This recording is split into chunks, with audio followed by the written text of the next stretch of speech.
work in simulation and in the simulator has been ongoing for at least 2 years on this year's car project.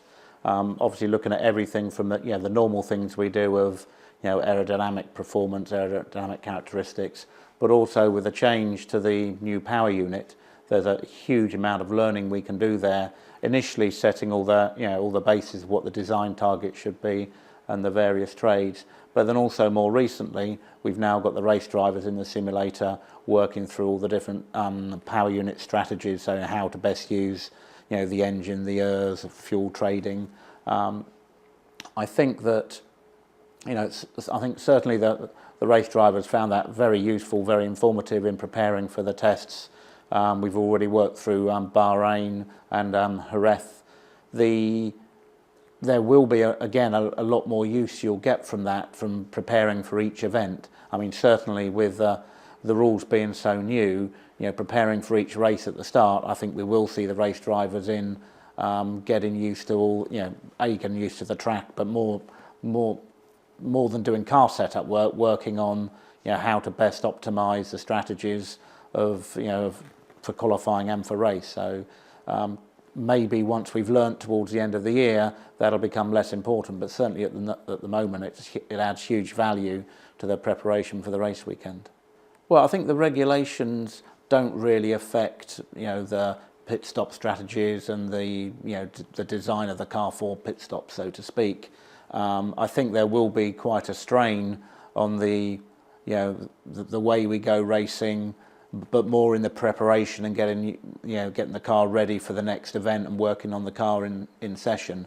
I mean, there's a huge increase in the complication and a huge increase on the workload, both on the engineers trying to work out exactly how to optimize it or to solve some very complicated problems, and also for the team in general, the mechanics working on engine and chassis. The workload does go up quite dramatically with the rule change.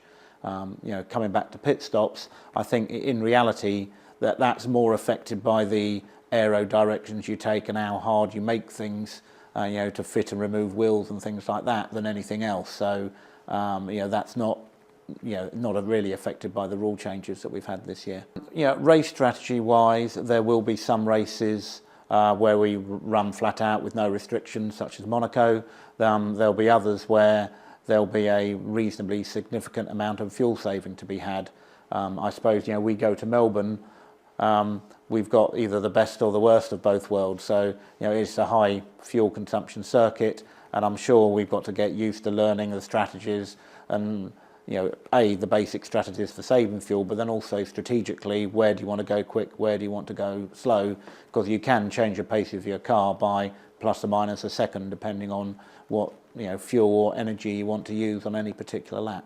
So studying a race and trying to predict what the other people are doing becomes a step more complicated than it has been in certainly in the recent past. I guess I've been around long enough that I did see the end of the turbo era and it sort of moving into the normally aspirated engines. Although that was a reasonable change, it was nothing compared to the power unit regulation changes that we have for this year. I think certainly on the power unit it's the biggest change we've ever had, certainly in recent history or my recent history. The aero rules, yes, they're reasonable change, but it's not as dramatic, I would say. You combine the two, there's lots of interesting, exciting challenges for all of us there. Both on the chassis side, the aero side. There's challenges on getting the car to the weight limit as well as optimising the power unit. So there's certainly the whole design team all through the company has been challenged, and we'll see in Melbourne where we are.